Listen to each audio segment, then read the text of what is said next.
A 26ª edição da Cartoon Xira abriu no passado dia 25 de abril, no celeiro da Patriarcal, em Vila Franca de Xira, onde estará patente até 8 de junho, com entrada livre.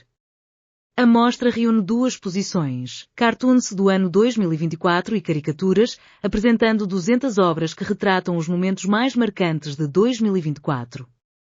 Participam alguns dos maiores cartunistas nacionais, como António Antunes, André Carrilho e Cristina Sampaio, entre outros, além do convidado internacional, o alemão Frank Oppmann, conhecido pelas suas expressivas caricaturas. A Câmara Municipal destaca a importância de dar palco à arte crítica e ao humor, celebrando a liberdade através do traço e da criatividade.